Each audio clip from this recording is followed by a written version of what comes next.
I am Feel It. And I am Fix It. And we talk about life. And stuff and things. With the occasional rant. Which you will have no problem doing.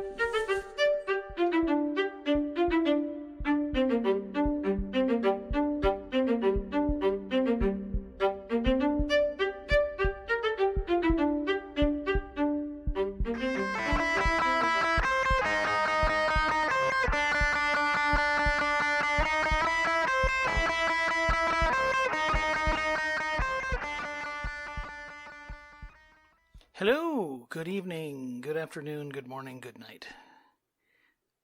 Whatever it happens to be. Hope you're having a good one. Absolutely. It's a disgustingly hot, weird Michigan day, as we tend to experience in June. Yeah, there's in usually a week or two that's pretty gnarly, or a couple of days. This is like a week stretch, and Yeah. we're a few days in, and it's disgusting. So, Yep. I remember 75, 80-degree nights growing up. So okay, they stick out because those were weird. But I remember them. They did suck. same. So, to announce special day and a special episode that might end up being two. Unclear about that, but it's okay for it to be two to celebrate your birthday. Sure. And we did not necessarily plan to record today. The plan was yesterday, but life and stuff and things. So it's today, and that's so fitting.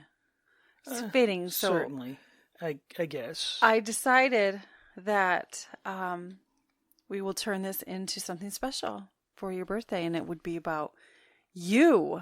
And my initial thought was like some nuggets of wisdom kind of thing, but you didn't necessarily want to go that route. Well, entirely. It is nuggets of wisdom. Well, you put out while we were driving around the idea of what would 50-year-old me tell 20-year-old me. Oh, you want to give up the age? All right. Yeah. I'm not a young man anymore. We've probably referenced it. Yeah, I haven't been. But yes. I haven't really been a young man for a while. Mentally, I'm still, there are days I'm 12. And sure, I think I just 20. saw that, actually. But you get used to that when you marry a special kind of nerd. And yes, I am not using that in some bizarre, derogatory way. No. Well, there's a big difference between the Lego sets that I could get when I was 20 and the ones that I can get now are very different. Yes, our daughters gave you a gift, and you were incredibly excited to get that put together. It was very special for you. It was hilarious. Was cool. Yeah. So definitely you got that done in record time. How about that? That was many hours of assembling, but that was fun. It was. It was. It fun turned to out watch. Pretty cool. It's one of those if you're into Lego, you're always into Lego. It's always cool. I guess, yeah. So and, being a maker and a builder, and it's kind of nice to just put something together and it's like, hey, if I follow these instructions, I know it's going to work. Unlike so many things in life. Truth. That's truth. So yes, you did that, and just speaking to the mentality that we can all have from time to time. Oh, sure. We can all have our moments about things. You have that pretty regularly about certain subject matter. Sure. That tends to be a little bit nerdy. Sure. Just I married a nerd, and that's okay. I love you. I love you for that. It's always been. It will always be, and I'm okay with it. I'm okay. Well, we've spent an entire episode talking, 2 episodes in a way, talking about how a little immaturity is a good thing. In the right time and place, it can be a very good thing. Be it board game night or karaoke at the bar or playing with your grandkids, which I don't have yet. Joy or immaturity, I don't know. But Well, like I said then, it's like most of the things that are just pure are childlike. In that they don't require maturity. That you can just be. You don't have to act. You don't have to. The behavior itself, in and of itself, is just fun, innocent. And in this case, it's playing with blocks. But I am not trying interlocking blocks. But I'm not trying to I know. take away from that at all. It was fun to watch you. I know. But yes, when we were talking about this episode, and I said it should be special for you, and I said so. It was an idea. Yes. Of what would 50-year-old tell 20-year-old you, or nuggets of wisdom, or something on those lines. Yep. And it occurred to me that I made a list a while ago, which you have referenced here, by the way. I have referenced. I've actually brought out the mini sheet I made for a young man that applied specifically to his situation. And this situations arise, and so people understand where I'm coming from. I decided to put it out there, and anyway, it led to some conversations with people. So you're going to share the list. So I'm going to... And I guess we're going to talk about it a little kind of go down the list. It's like they're not necessarily in any particular order. They're just, how I wrote them down. And there's more. I just haven't written them out. Because they start getting specific. And I think in a lot of ways, general guidelines are more useful for an overall conversation than specifics. Because specifics only apply to that specific person or that specific situation. But if you understand the overarching theme behind it, then you can figure the rest of it out. And like I say, that's kind of where I figured these out. And a lot of these were different lessons that were hard learned. Some are more obvious than others. And I've talked about before the difference between head knowledge and heart knowledge. And there are times when your head knows, but your heart didn't learn the lesson yet. Yes, you have. Yeah, and some of these are a reflection of those kind of situations. There's the kind of don't touch a hot stove. It's like not to touch a hot stove. But until you touch a hot stove, you don't know exactly how bad it burns. Yes. Yep. Yep. So much the case. Often. So I thought I would break out the list. And again, not a complete list of everything out there, but, it's my list. And where necessary, I could get into how that one came about, why it became an actual, up until I wrote it down, unwritten rule set that I operated by. Anyway, but... The background. That's your background. Yeah. Well, and we've kind of talked about some of my background. Mm-hmm. I worked better if I understand what the rules we're playing by. And there is no set of rules that the world is playing by anymore. So I had to come up with some rules that I was going to play by. And you hear about this when people will discuss having family rules, so to speak. And I've mentioned, rules of engagement, rules of communication, mm-hmm. wherever you want to call them, for families that are struggling. And then there's, individuals that might just have general, rules of conduct. Yes. I often hear of this now where it's parents trying to instill these things with younger children, and carry it through, and there's nothing wrong with that at all. No. Sometimes that follow through, some of the creating list can be hard enough, and then the follow through, because you realize that there isn't necessarily always like black and white. No. For the intention, you know. No, and I think in a lot of those cases where people come up, especially with like children, they run the risk of being illegal without understanding the heart behind it. Yes. If you don't, it's nothing wrong with having rules for your kids, but in the same time that you are instilling those rules, you need to instill the reasoning behind it. Even if they don't agree, they need to understand the reasoning behind it. It's like, well, when I was your age, I used to sneak out of the house and go to a friend's house in the middle of the night. It's like, that's why I don't let you. Yeah. It was like, well, okay, that's a perfectly reasonable. That's what happened to you. That's why that rule exists. At least the kid has a comprehension of why. That's something that I've always striven for. It's like, don't do it because I told you. Do it because it's right. And this is why it's right. Now, I will also preface this that these are the rules I have for my life. I'm not necessarily stating that they're the rules that everybody else should have. Of course, I think that they should, but that's, And you did not necessarily draft this list until last summer. Yeah, I didn't put it in writing. There was things going on, not to us, but around us, and I needed to be able to articulate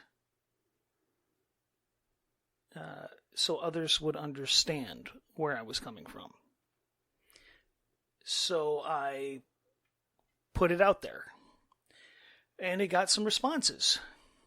And people were reading into it things that weren't there to take offense. And we had that conversation. It's like, that's not what that says. That's not what I said. And that's not what I meant. If you're taking it that way, I think you might need to talk to somebody. They didn't appreciate that either. Such is life. Shocker. I'm married to a counselor. So it's like, you need to go talk to somebody. Sorry, let me serve up my wife for that. I guess I'm not positive, and it would take, I don't know. I remember that there was some issue with the post, but I guess I don't remember the details you're talking about, but that's okay. So they were addressed. I semi-recall what you were describing. They were respectfully addressed. With what you were getting ready to present. Yes. Where would you like to start? Well, like I said, I initially, my initial post was, I actually have the original text. I just edited out the second part of the second page to make it fit on a page. This is a copy of the original post. I'm sorry. Can I back up? Sure. Did you strongly actually relay to somebody that just because they didn't agree with you that they needed mental health services? No. Or are you just being facetious for the sake of this what I said, podcast? They read something that wasn't there. Okay. And I'm like, that is not what that says. I don't even remember specifically what it was. But it was like, that has absolutely nothing to do with what that says. Read it for what it says, not what you think I'm saying. Okay. I think we just stumbled onto something that's a whole nother topic. So how about if we... Well, it's like the written word is always tricky. The written word is tricky because it always reads harsher than what it was necessarily intended. It's just... It just does. There isn't a way of... I am not... unaware of your strong personality and your strong opinions. Yes. And your odd way of wording things from time to time. And I also, too, am not particularly fond sometimes of the written word in that you can't hear tone. Exactly. And you can't read intent. The way that you just phrased it Well, and for this. I think you were just very specifically strong in general, and we're maybe trying to be a little facetious too, and it just came across a little funny. Well, specifically, this person knows me and knows me well, and knows some of my history and some of my background and where I'm coming from, and she had to seriously twist what I had said to read it that way. And considering the situation she was dealing with, I understand why. Okay. It was I think we've just stumbled into a thing. So that's okay. Let's back up. Let's back up away from the beehive. Well, yeah. And then you can please share your. We will discuss that later, so I have a better understanding, and just to lay out that I think there was something more to all of what you'd said, but that's okay. Sure. Okay, please go ahead. Okay, well, so the original post read, these are 12 idioms which I have seen ring true for so long that I hold them as fundamental. Yes, I know. Fundamental for you. Yes, but in reality, I think is a general course, they ring true. I'm not saying that they're 100% accurate. What I'm saying is in generalities. Well, and we are individuals of faith. So, I mean, the Word of God happens to be what we live by, but understanding that, and that's a whole nother topic as well, that there isn't everything within. Which again, completely outlined. Back to if you understand the overarching theme behind it. So what you did was you created this list based on how you feel is most appropriate for you to function in your life? Well, to a degree. It was more, yes, but it was more about articulating positions I already have. Okay. Or ways of thinking that I already have. Okay. And discussion is always welcome. But it's not to convince you to live or think otherwise. But again, this isn't hard, fast rules. These are always the case. This is, generally speaking, this seems to be true. Or primarily true. The first one I wrote down was, the best predictor of future behavior is past behavior. People are creatures of habit. What they've always done is what they tend to fall back down to doing in the future. That doesn't mean that people can't break habits. People can't overcome addictions. People can't overcome bad habits or bad ways of thinking or unhelpful ways of thinking and replace them with better. However, like physics, an object in motion tends to stay in motion. Well, there's certainly until it's acted on. Variations on that. There is, but and again, it's not a hard, fast, the only predictor of future behavior is past behavior. No, because people make changes, people grow. But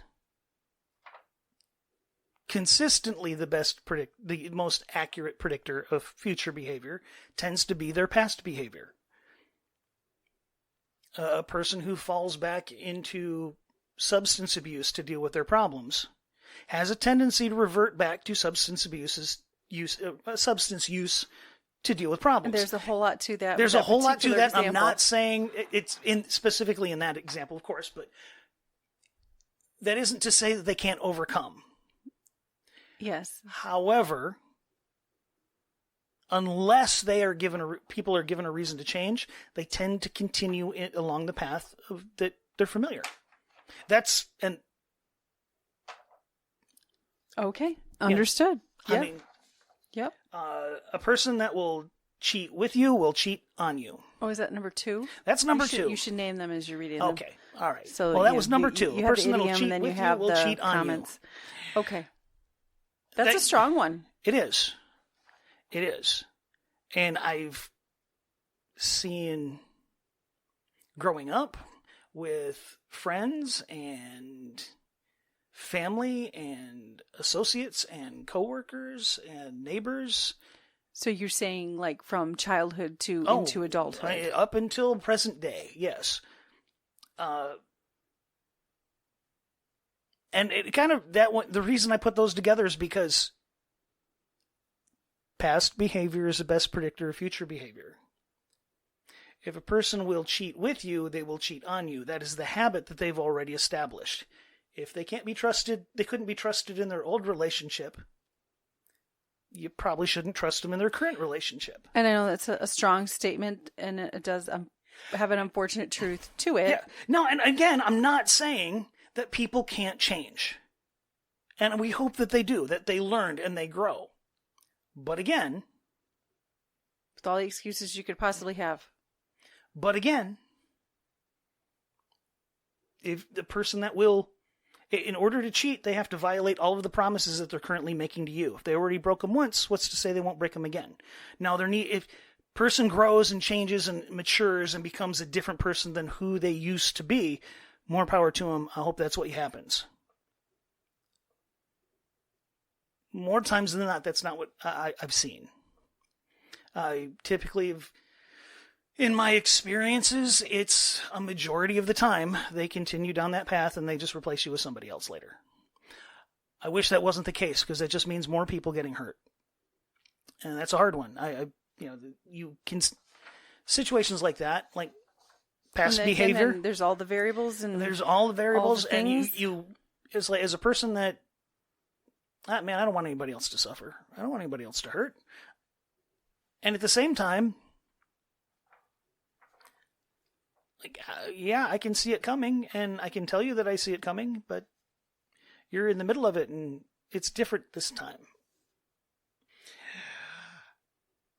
But that's another conversation for another day. Yes, it's a whole other thing.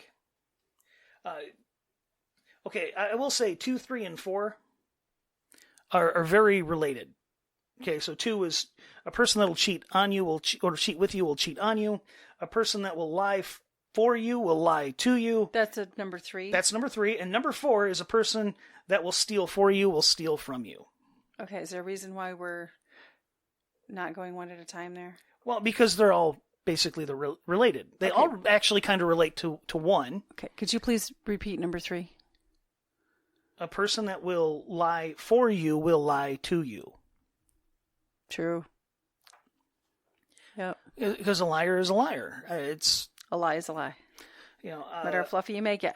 A thief is a thief. A cheat is a cheat. And all of that relates to the first one. I just kind of broke it down a little bit more. It's like, again, the best predictor, not the only predictor, not 100% accurate predictor, but the best predictor of future behavior is past behavior. And if a person will violate one person's trust, they'll violate yours. If they'll violate one person's property, they'll violate yours. If they can dehumanize somebody else, they can dehumanize you. Or if they're going to use somebody else, they'll use you. You'd like to think that everybody would love to believe that they're special. Sure. But to the kind of person that would lie, cheat, steal, manipulate, they're special. You're just somebody that happens to be there, typically speaking. Wish that wasn't the case. Because if they actually found somebody special, it would actually change them.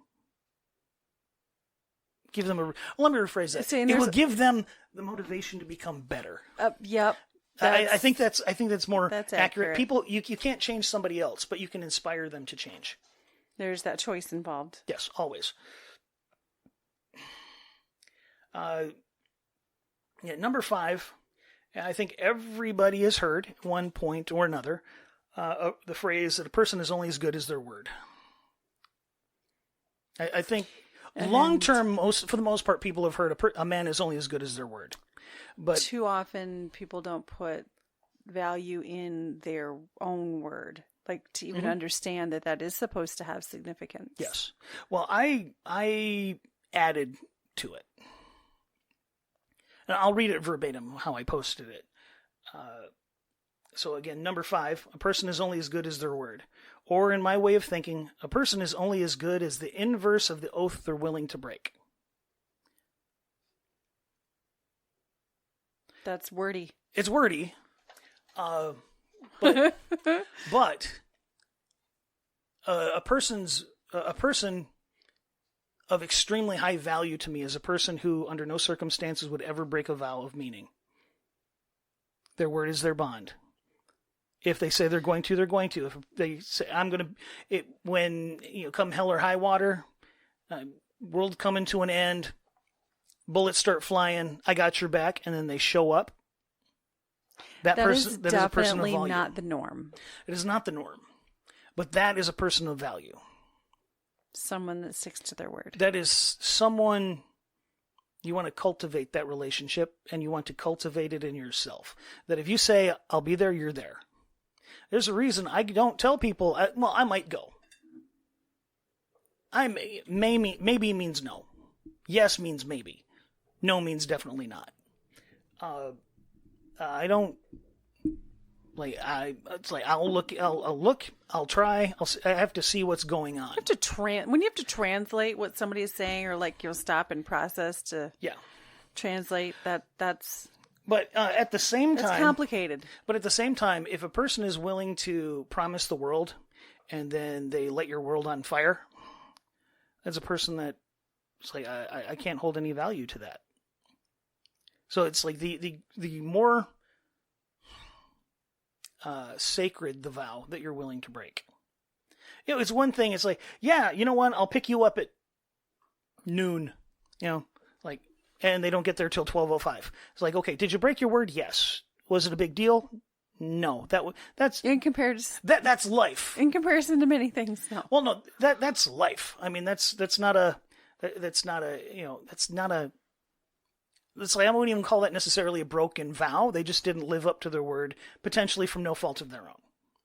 It's like, okay, you know what? That's negligible. There's nothing there. But at the same time, it's like, well, you did say you were going to be here at noon. So I'll be a little bit more cautious when I rely on your time frame next time. That is super picky. Well, it is. I get your point, but there's grace in life.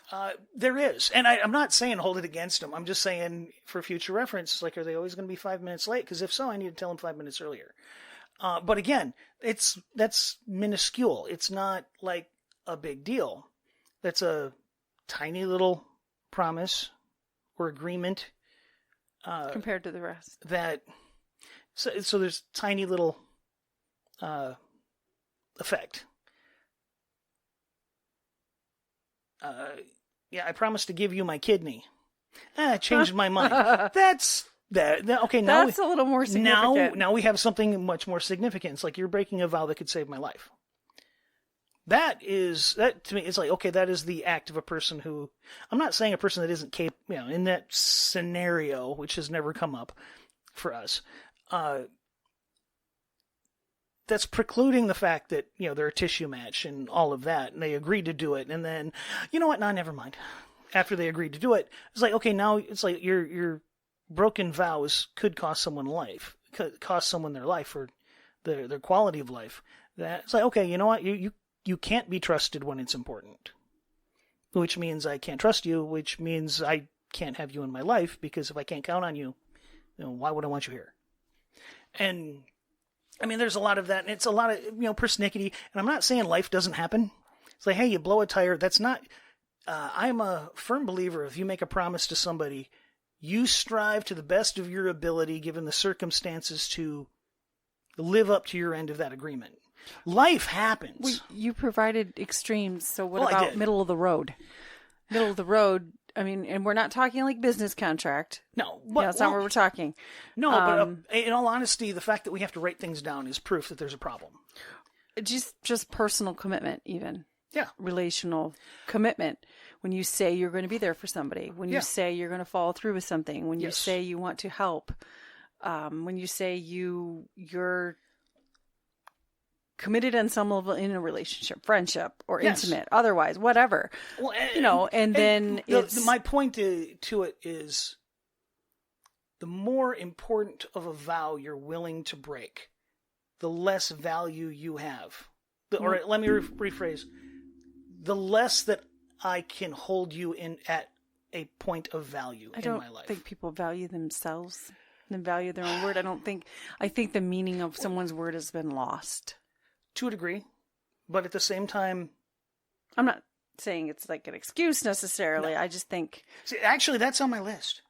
But that's way down. That's way down the Oh, list. okay. Well, I guess we'll get there. I don't think we'll get there at this rate, but that's okay. Okay.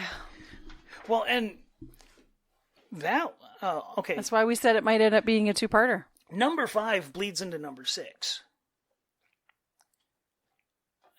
And number 6 is trust is the currency of relationships. Yeah. And when it comes right down to it. Mm-hmm. And, if I'm trusting you with my time and my confidence, and I'm opening myself up to being hurt by you, I'm trusting that you won't do it. Yes. That often our mistake, isn't it? That is proven to be a mistake in my life at almost over and over. At nearly every opportunity. In every phase. That's part of being human. It is. It's one of those things I wish I could say I have an exception.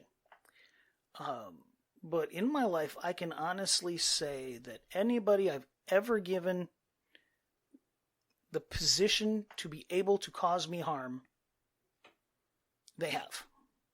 Without exception. And knowing that is going to be the case. And then opening yourself up to it anyway. Because, there is the likelihood that you're going to get hurt.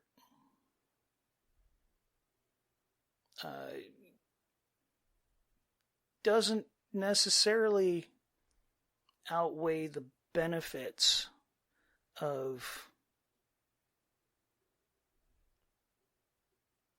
putting yourself in that position. I think you might need to repeat that. Well, I know I'm not feeling great today, so I'm a little slower. But this is heck. Anyway, sorry, I was about to do a Star Trek: The Next Generation Riker quote, and my goodness. I can't quote it directly. Oh, but I'll give you the gist of the idea.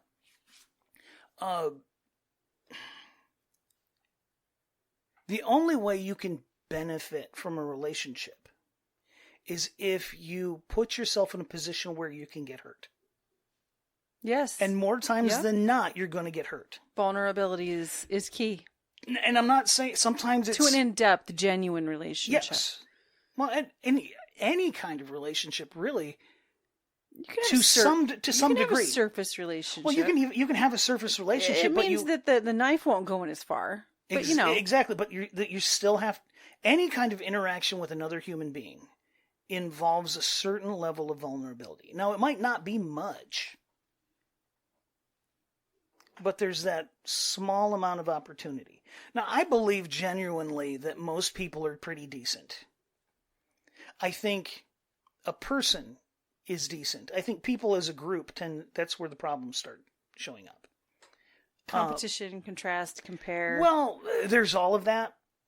Okay, Men in Black. I think Men in Black put it absolutely perfectly, I think. And the exact phrasing is kind of eluding me at the moment. But, why all the secrecy? Why don't you just tell everybody? People are smart. It's like, no, a person is smart. People are ignorant and selfish and angry and conspiratorial. Babe, what's up with all the cultural quotes today? I don't know. It's just there. And I know I'm getting that phrasing wrong, but the gist of the idea. A person can be very generous and caring and compassionate. But we get so caught up in what other people think that we kind of go along with pack behavior when nobody really thinks it's the right way to go, but they're doing it anyway because they think that's how everybody else wants to do it. So you're saying that's where the loss has... And that term is also escaping me, but you're saying that's where the loss is coming from is individuals will just follow the pack? Sometimes, but no, I mean, to bring it back around, it's kind of a tangent. I'm a little slow today. It's a bit of a tangent, And I'll let this go because it's your birthday. well, we can trace it, run that down. Yep. Let's come back. But to go back to trust is the currency of relationships. Like, you have to spend trust to build a relationship. You have to let yourself be vulnerable and trust the other person is doing the same with you, and you put your heart in their hands to one degree or another. And the closer the relationship, or the longer lasting the relationship, or the more, okay, we're married. Mm-hmm. So in a marital relationship, that's a deep level of trust. Yes. If the trust wasn't there, the relationship would be transactional and superficial, and it just doesn't work. It works fine when everything's great, and then once things go to crap, oh, I'm out of here. But the relationship you build is built upon the trust that you've expended in the other person and benefited from it. It's like you put a little bit of trust in it. Like when we started talking way many moons ago. Using an old person phrase. 31 years ago? I don't think it was that long ago. 1993. Maybe it was. End of October. 93. November? October. Well, no, the first time we actually re-met was in October. We started talking slightly before that. Okay, why are we being so specific? Anyway, I'm just trying to fine tune it a little bit because I'm trying to remember for myself. Okay. But that initial relationship was extremely superficial. There was very little, I wasn't putting anything much out there. You weren't putting much out there. But the little bit that you opened up, you received. And then over time, I opened up more, you opened up more. Such as the building of a relationship. Exactly. But it was, you put yourself in position to get hurt. Yes. And then you trust that the person won't hurt you. Yes. And the more that you trust them, and then they don't trust you, the more that you put trust into them, and they dump all over it, and we'll just put a kind phrase there. They hold it precious. How's that? They respect that trust, and they reciprocate that trust, and then you invest more, and then you're married. It's 30 years later. You're married, a couple of kids, and you still like each other, and you're still investing in each other. It was all built off of, it's like, yes, we have a genuine love for each other. We have a genuine affection for each other. We have a genuine like of each other. Yes, I love you and I like you. Still that from Parks and Rec. Yes. And it's sweet. And the one thing I really love about that phrase is it's two different things. It is two different things. So love is a commitment and like is an emotional state. And it's like, I love you and I like you. It's like, I'm committed to you and I feel good about it. 99% of the time I do like you. Yeah, I have my moments. 99.5. I'm pretty sure I have more moments than that. There's a couple of perpetual states of being that I've just adapted to. There are just sometimes that they bother me more than others. But yes, to your point and everything you're saying, I understand. I agree. Even in terms of relationship, marriage, of course, being the most higher and sacred, the highest and most sacred in terms of vulnerability and trust. I mean, that's a lifelong commitment. Mm-hmm. And very in depth in every way, shape, and form. Yes. Now, here's for it to be a genuine, beautiful relationship. yes. Not Well, just and for that- the sake of saying you're married to somebody and then it's just empty and Yeah, you live in opposite ends of the house and you don't interact except at meal times. Yeah. yeah.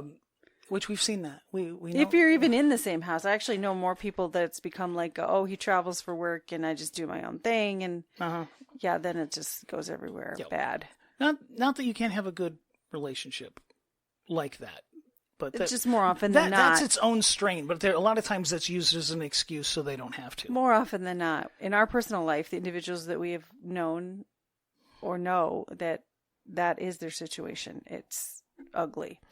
But yes, it's both how they escape. Appreciate what you were saying. That and even in any friendship in general, like that's just any relationship, vulnerability, and then when you are providing that, see,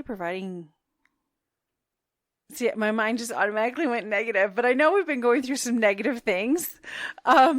So in terms of relationships that you counted on them just being as simple as they should have been, not even that you wanted or needed them to be to any depth. It's just, when you've been taken advantage of and taken for granted and lied to, it's hard to not get stuck in a mentality. So yes, as much as we are working on that every day,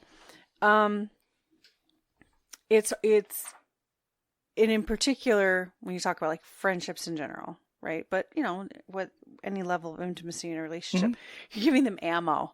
I didn't want to say the word ammo, but I could hear it going in my head because that's how it feels right now when I think about providing just basic knowledge to another person about myself. You don't know how they are going to turn around and use it against you or do something with it long term. Now, that is a temporary mindset that I am working on. I have my moments in my days, and it happens to be a little harder for me today. But considering a lot of stuff that's going on, a lot of very stuff, understandable. And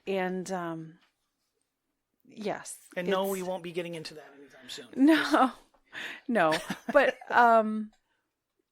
it's not okay to live in fear or jadedness, even, and just never open up to anybody and keep yourself isolated. That's not fair. That's not reasonable. It's less fair to you as a person than anybody else in the world you might touch and get to know. And and that's where I say it's trust is a currency of relationships. If you're not willing to trust, you're never going to build a relationship. Because it's foundational. That's how it... Even if it's... your golf buddies. Like, you can interact with people, and you still got to... It's like, unless you're the guy that... You're only the one out there playing, because you got to trust the other guys aren't going to whack you with a stick. And you got to trust that they're going to show up. And you got to trust that they're not going to cheat or throw your ball in the... It's like there's a lot of small little inconsequential trusts that go on. You can't even have that kind of relationship without a certain level of trust. But unless you open yourself up and trust someone with a little bit of yourself, you're never going to have a relationship that matters. And that superficial relationships are fine, but they're not really beneficial. They're transactional. Not the ones that will grow you. Yeah, not the ones that will inspire you to become more than you are, or to become a better version of the person that you currently are, or to become better, or to grow, or... Yeah, you. It's like, you won't get hurt by someone else, but you'll be hollow. And it's certainly not meant to be the way that we live. No, or view the world. It's not a good place to live. It's not a good place to be. If you can accept that it is part of life, sure, and then accept whatever that is for you, and you seek that. You seek how God would want you to live and handle those things and do it as well as you can in a given situation. Not even to just assume to have to live a certain way or react a certain way, but yeah, there's a maturity to that, and a discernment to that. And the more we live and the more we experience, sometimes it gets difficult. And then you can be like us right now, well into adult years and experiencing things for the first time in a way that you're like, how do I manage this one? Because it's a little more different than any other hurt I've had in a relationship, anything else I've experienced. From what I've seen over the years, you're never hurt the same way twice. It's true. Always new. And sometimes you're just shocked. It's like, how did I not see that coming? Well, it was just different enough that it didn't throw up the red flags until it was too late. Or you take for granted that in a relationship it's not going to happen. Yeah, and I think that in and of itself should be a red flag. It's like, I'm not looking. I should have at least been looking. There's nothing wrong with looking. Yeah. Are there any flags? Am I seeing any flags? That's rather than put your blinders on and just drive forward. That's a whole nother conversation. Yeah. But I understand what you're saying.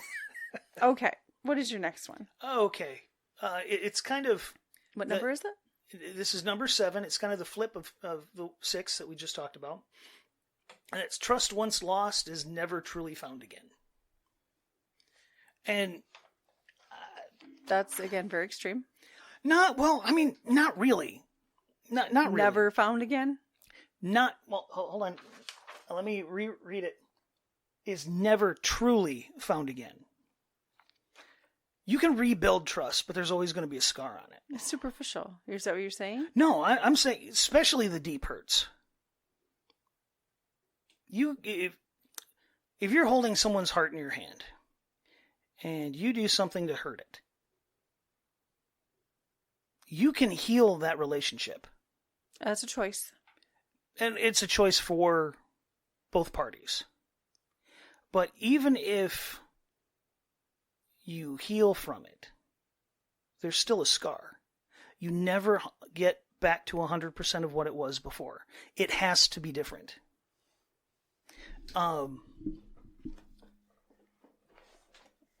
And the man, it's the same episode of Star Trek. How in the heck is this happening? Sorry, but again, it was a Riker thing. Okay, Wesley falls in love for the first time, and he gets heartbroken, and he's like, "I'll never feel like this again." And he's like, "Yeah, you're right. You won't." Like, what? You won't. It'll be different every time. But you can only, like in that story, you can only jump blindly once. Then after that, and you get hurt, you're always looking a little bit. You can't. You're naive once, you're stupid twice. Okay. Yeah. It's like, because now you're no longer ignorant. Naivete is, I just don't know any better. I'm ignorant. I've never seen that. I've never experienced that. And once you have, it's never quite the same after that. And I'm not saying it can't be good. And I'm not even saying it can't be better. But it's kind of like surgery. It's like ideally, when they're done with surgery, you're better when you're done than when you started. But there's always going to be a scar. You can be better. On the other end of, all of the healing and the physical therapy and all the drugs and all of the other things that go along with recovery. Yeah, all of that, which can take a lot of time and a lot of hard work. I don't understand like what a you're damaged talking relationship. About. It takes a lot of time and a lot of dedication and a lot of hard work, and it's not just you, it's the people around you going through it with you. You can be better than you were when you started. But the scar's still there. You're still different. Always be slightly paranoid? Not necessarily paranoid.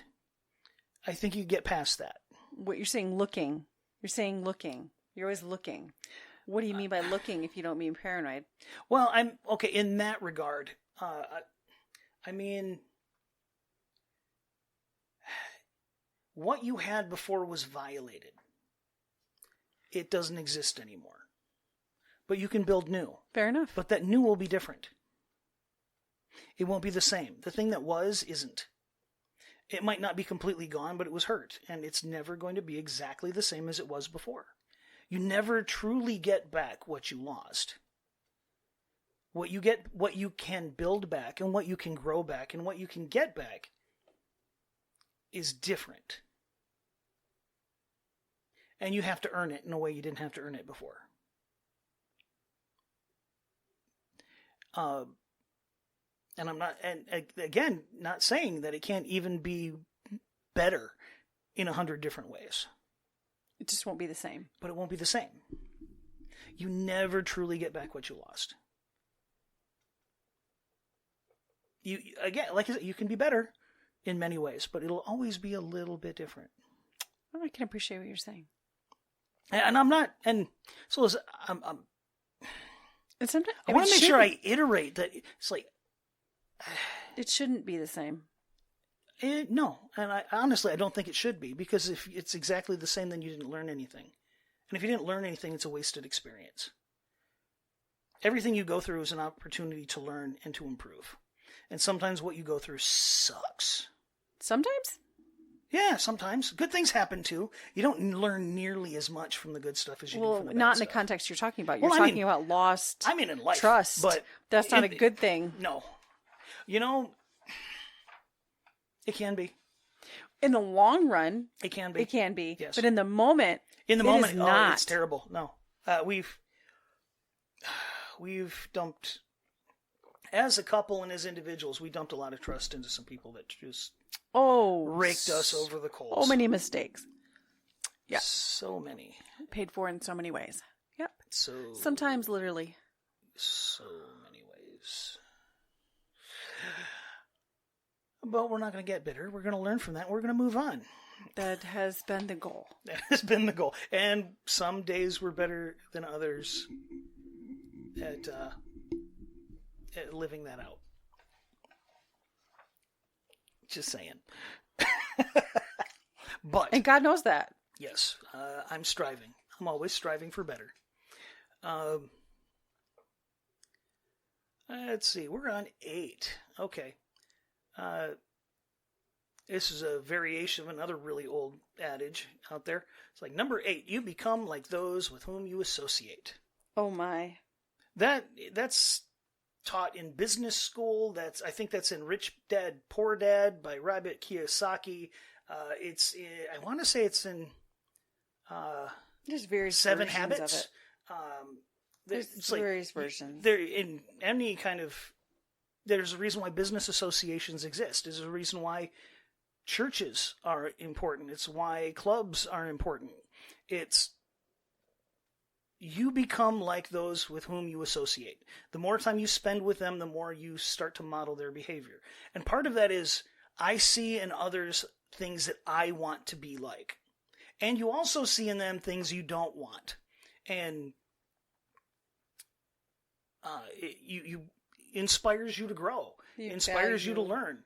And association. Yeah, and you learn from each other. You inspire each other. You motivate each other. You support each other through the rough times. You give each other guidance. Again, as iron sharpens iron, so does one man sharpen another. I know there's a lot of discussion on that one outside of that. It's like it's like it was one of the reasons why college used to be a good thing. Oh goodness, that's a whole other rabbit hole. Well, unified diversity. It's like diversity is a wonderful thing if it's moved towards a common goal. Now it's just diversity, then nobody's working together, and then it's chaos. It's like if you motivate and unify and move in a common direction, then all of these different things are feeding into this machine that makes everything better. Which is the idea of that kind of education, was getting around other people like-minded with common ideas, or not even necessarily common ideas, but common goals, and learn and grow from that association. It's the same kind of situation, but you can do it in much smaller groups. I mean, it starts in the home, like wife and kids. It's like you want to raise everybody up to a common level. And then you associate with another group, or, a family, or family friends, and you associate with them. And whatever is the most common thing that occurs is the thing that becomes the most common thing that continues to occur. And you start to model each other. So if you don't like where you're at, look who you're hanging out with. And that's a difficult sentiment to really wrap your head around. Sometimes, yeah. Because you don't necessarily see that some of those traits that you are modeling are not best for you. Mm-hmm. Doesn't mean that person is bad. It means some of the things that you're picking up are not necessarily best for you as an individual. And so that was something I was told many years ago. Is look at someone who's been doing the job that you're doing 5 years longer than you, and that's where you're going to be in 5 years. If you don't like it, do something different. And same kind of thing, at a job. It's like you start to become like your coworkers if you spend enough time with them. Good, bad, or indifferent. Thinking about it, talking about them. Yeah, interacting with them, sharing. Could you repeat it for me again, though? The actual how I phrased it? Yeah. You become like those with whom you associate. And we want to go biblical here for a moment, and that ties up. I believe you're number 2. Say your number 2 again. A person that'll cheat with you will cheat on you. Thank you.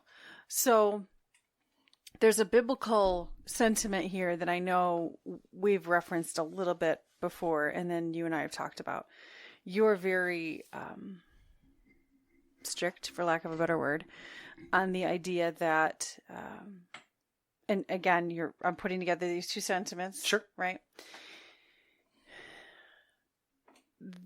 That is, for you, like the highest level of betrayal. Yes. In a marriage. And it is. I want to be clear that I believe it is. But then in terms of how you've wanted me to even associate with individuals in my life in various relationships, whether family, friend, coworker, whatever, people that used to even attend our church. Like when those relationships would change, I mean, there was a multitude of reasons for it, but it all stemmed back to the choice that they had made within their marriage vows and then the person that they were becoming. So I know you have been very adamant that that's something that I protect within myself and then among these relationships. So it's, how did I balance that without dismissing a person that had other good qualities? Sure. And that we've together at times even had good relationship with, again, close family, friends. And that's significant, and that is serious, and that is real. That you do need to, and I don't know the scripture off the top of my head to even quote that, but I know, that is real. That when you start to spend time with individuals that have that mindset, that it's perfectly fine to act very, just terribly inappropriate in their marriage. Well, and that is going to rub off in its own way. And the thing that really, if you look at, stand back from a complete outside observer, and you'll almost always find there's a cheater that was cheating first, and then usually within a short period of time, one of the other people in that group starts cheating. And if you go a little bit longer, a third or fourth will also start doing it. It's like cancer, except it spreads across people. Yes, and that's a very good word for it. which is why it's like, yeah, no, you've got to guard your house. If something is important to you, you got to protect it. Yes, and I know I didn't entirely understand that. Yeah, it's not. When I was younger, it Mm-hmm. didn't register the same with me that it does now. Mm-hmm. I mean, fast forward into my adult life with experiences and Yes.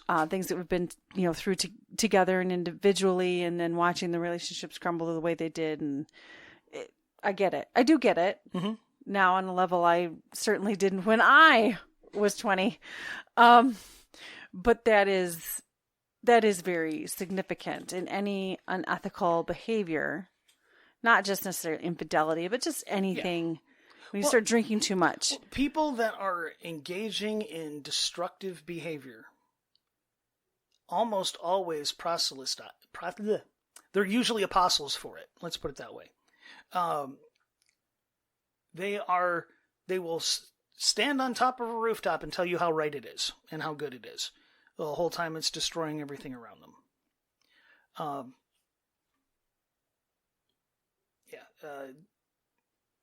They're, man, I don't know who who they were talking, who it was an interview I was listening to, and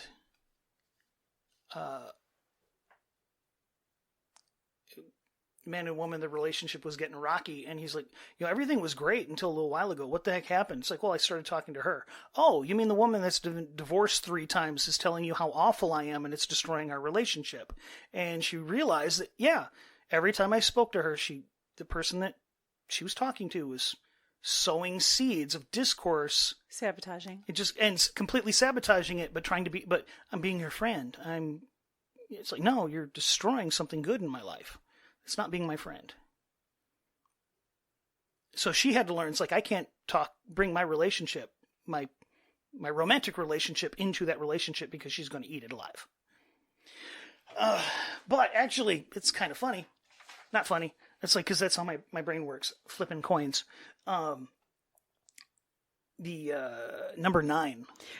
I was going to ask you if you felt we should stop. How many are there? Well, there's actually 25 on here. Oh my goodness. I broke them into groups of 12.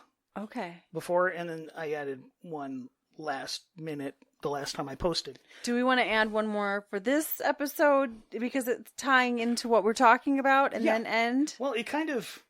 All right, okay. 8 was you become like those with whom you associate. Good and bad. Good and bad. 9 is kind of focusing more on the bad. When you put on clean clothes and jump into the mud, you don't make the mud cleaner. Oh, we were literally just talking about the bad. We were literally just talking about that. It's like, I don't know entirely what your differentiation is between 8 and 9. Well, 8 is more of, if you want to be, you want to step up. Find people who are where you want to be and associate with them. It's more of an encouragement. But on the flip side of that, if you're going to go roll around in the mud, you're not making the mud cleaner. So you have to be conscious of also who you associate. And in this case, there's something to be said about being a beacon of light to a group in the dark. But at the same time, you have to be very careful that you're not contaminated with that darkness while you're doing it. Yes, that is the profession I've chosen. So I do appreciate what you're saying. Yes. And again, it's the flip side of the be careful who you associate with. It's you can grow yourself or degrade yourself depending on who that is and how. Which is the part where it's like, okay, I have an issue hanging with you, spending time with this person because of their behavior in regards to their relationship, because I don't want it to be an effect on our relationship.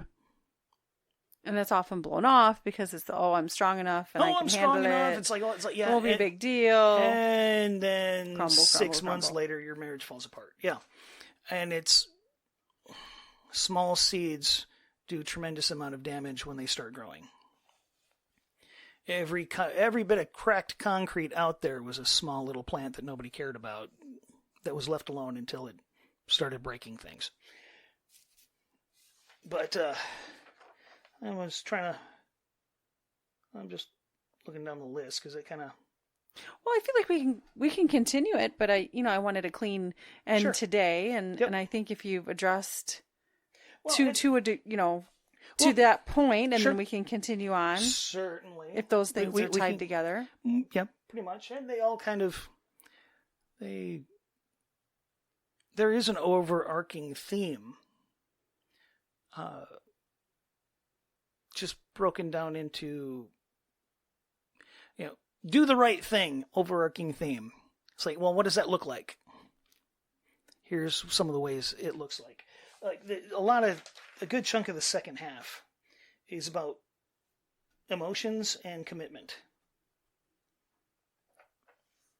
Okay. It's like that's a good chunk of the second half. So we'll pick that up and let you give a little bit more of that information. Sure, certainly. Sharing the wisdom, sharing the feelings. Sure. That's what it's supposed to be like for you. Well, and just a little birthday thing.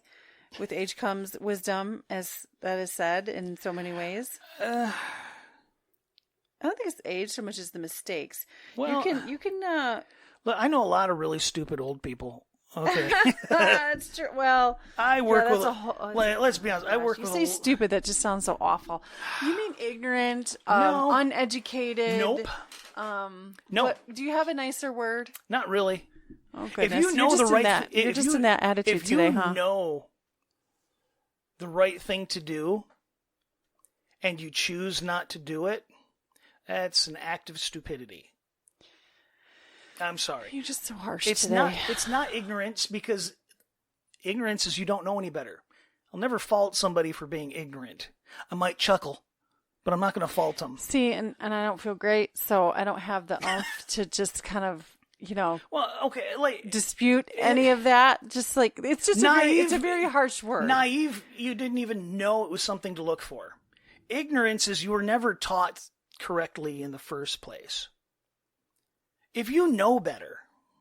If this is an individual that could genuinely know better. If they actually know better. I'm sorry, I'm talking professionals. People who are well paid to do what they do.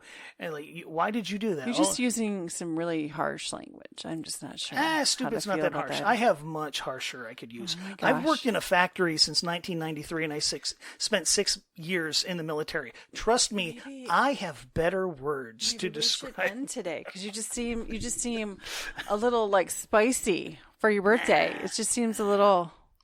Nah. Oh, my. Nah, I'm good. Oh, my. I'm good. Okay. But... You are good. I'm good. I love you and I like you, and you are good. You're good and you're great. You're so I like that one. I'm going to say that one. Sweet. You're good and you're great. I try. I try. Sweetie. Suck up. What do you want? Nothing. I got cake. We do. We have cake and ice cream. We're gonna go enjoy some cake and ice cream. Some cake. I'll enjoy cake.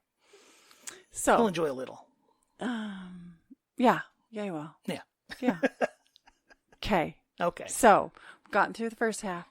Get through the second half next week. Yep. But it won't be your birthday, and it probably won't be cake. So. Well, there might still be cake.